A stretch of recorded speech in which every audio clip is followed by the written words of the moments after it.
2 Kings chapter 24. Noong panahon ng paghahari ni King Jehoiakim, sinalakay ni King Nebuchadnezzar ng Babylonia ang Juda, at 3 taon niyang naging servant si Jehoiakim. Pero nagbago ang isip ni Jehoiakim at nagrebelde siya laban kay Nebuchadnezzar. Nagpadala si Lord ng mga armadong Babylonians, Syrians, Moabites at Ammonites laban sa Juda para wasakin ito ayon sa sinabi ni Lord na prinoclaim ng mga servants niyang prophets. Nangyari ito sa Juda ayon sa utos ni Lord para mapalaya sila dahil sa lahat ng kasalanang ginawa ni Manase at lalong-lalo na sa pagpatay niya sa mga taong walang kasalanan. Dumanak sa Jerusalem ang dugo ng mga taong ito, kaya hindi na magawa ni Lord na patawarin pa si Manase. Nakasulat sa libro ng history ng mga hari ng Juda ang iba pang pangyayari tungkol kay Jehoiakim at ang lahat ng ginawa niya. Namatay si Jehoiakim at nilibing sa libingan ng mga ancestors niya. Ang anak niyang si Jehoiakin ang pumalit sa kanya bilang hari.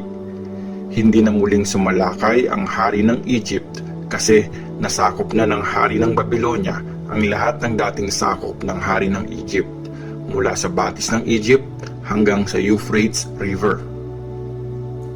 Si King Jehoiakin ng Juda.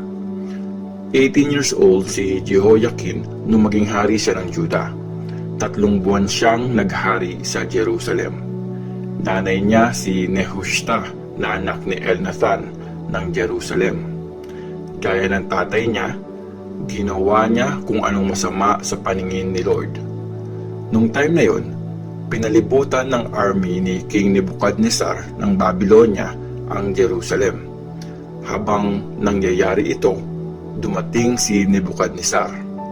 Sumuko kay King Nebuchadnezzar ng Babylonia si King Jehoiakin ng Juda kasama ang nanay niya, mga pinagkakatiwalaang servants, mga officers at mga officials sa palasyo. Nung 8 taon na paghahari sa Babylonia ni Nebuchadnezzar, ginawa niyang bihag si Jehoiakin. Dinala ng hari papuntang Babylon ang lahat ng kayamanan sa temple ni Lord, pati na lahat ng kayamanan sa palasyo ng hari. Pinagpuputol niya rin ang lahat ng gintong gamit sa temple ni Lord na pinagawa ni King Solomon ng Israel. Nangyari ang lahat ng ito ayon sa sinabi ni Lord. Binihag din ni Nebuchadnezzar ang mga taga-Jerusalem, mga officials at mga matatapang na sundalo, pati ang magagaling na workers at mga panday. Umabot sa 10,000 ang lahat ng binihag. Walang naiwan ni isa except sa mga pinakamahirap na tao. Binihag ni Nebuchadnezzar si Jehoiakin sa Babylon mula sa Jerusalem, pati na ang nanay nito, ang mga asawa nito, mga officials nito, at yung mga pinakamayayaman sa lupain. Pinihag din ng hari ng Babylonia ang halos 7,000 na sundalo at halos 1,000 na mahuhusay na workers at mga panday. Malalakas silang lahat at kayang lumaban sa gera. Si Matanaya na tito ni Jehoiakin ang pinalit ni Nebuchadnezzar bilang hari ng Juda. Pinalitan ni Nebuchadnezzar ng Zedekiah ang pangalan ni Mataniya. Si King Zedekiah ng Juda. 21 years old si Zedekiah nang maging hari siya ng Juda. Naghari siya ng 11 years sa Jerusalem.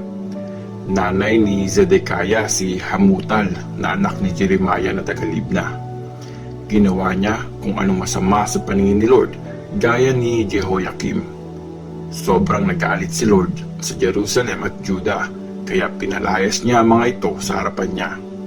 Tapos, nagrebelde si Zedekiah laban sa hari ng Babylonia. 2 Kings chapter 25. Bumagsak ang Jerusalem. Noong 9 na taon ng paghahari ni Zedekiah, sa 10 araw ng 10 buwan, sinalakay at sinakop ni Nebuchadnezzar ng Babylonia ang Jerusalem kasama ng buong army niya. Nagtayo sila ng mga tambak ng lupa sa palibot ng city para mapasok yun. Tumagal ito ng hanggang sa ika-11 na taon ng paghahari ni Zedekiah. Noong ika-9 na araw ng ika-4 na buwan ng taong yon, nagkaroon ng napakalalang tagutom sa city at wala nang makain ang mga tao doon. Nabutas noon ang isang bahagi ng pader ng city.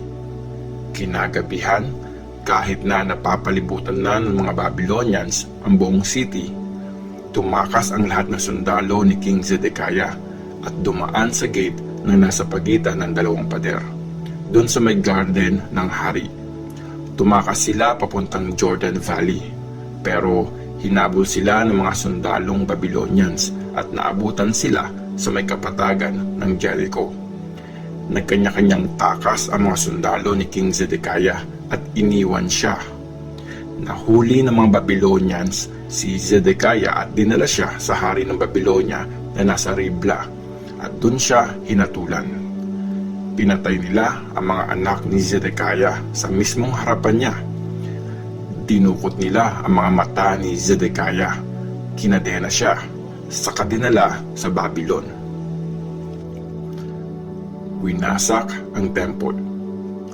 Noong ika-7 araw ng ika-5 buwan, sa ika-19 na taon ng paghahari ni Nebuchadnezzar ng Babylonia, dumating sa Jerusalem si Nebuzaradan, ang commander ng mga guards at officer ng hari ng Babylonia.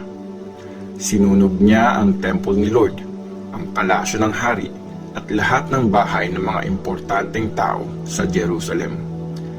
Kiniba ng mga sundalong kasama ni Nebuzaradan ang mga pader sa palibot ng Jerusalem. Binihag ni Nebuzaradan ang mga taong naiwan sa city, pati na ang mga kumampi sa hari ng Babylonia. Kasama rin doon ang napakaraming tao, pero iniwan ni Nebuzaradan yung mga pinakamahihirap doon para sila ang mag-alaga ng mga ubasan at magsasaka. Pinagpuputol ng mga Babylonians ang mga haliging bronze sa temple ni Lord, pati na ang patungan nito at ang malaking palanggana ng tubig na gawa sa bronze. Dinala nila sa Babylon yung lahat ng gamit na gawa sa bronze. Kinuha nila ang mga palayok, pala, pamutol ng mitya, mga sunugan ng insenso, at lahat ng bagay na bronze na ginagamit sa mga gawain sa temple. Kinuha rin nila ang lagyan ng apoy at ang mga mangkok. Kinuha ng commander ng mga guards ang mga gold at silver.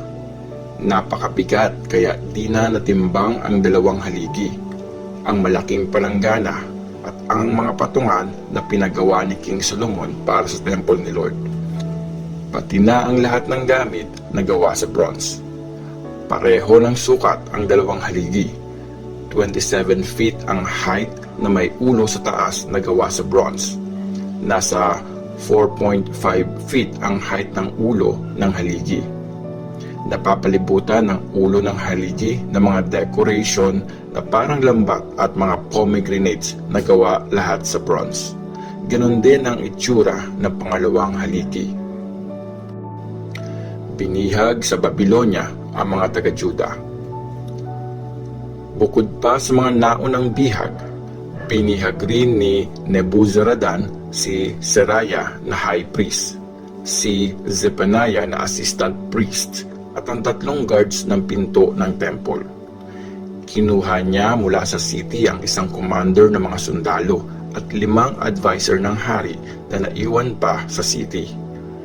Kinuha niya rin ang sekretary na may hawak ng records ng mga sundalo at ang 60 na lalaking nakita niya sa loob ng city. Dinala silang lahat ni Nebuzaradan sa hari ng Babylonia na nasa Ribla.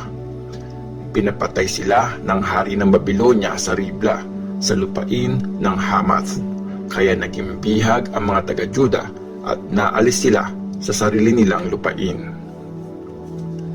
Naging governor ng Juda si Gedaliah.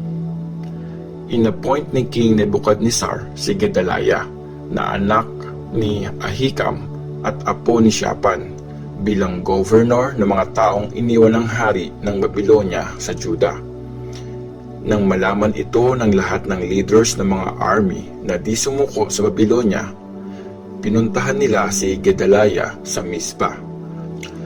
Ang mga officers na ito ay sina Ishmael na anak ni Netaniah, Johanan na anak ni Kareya, Seraya na anak ni Tanhumet na taga Netofa, at Jezaniah na taga Maaka.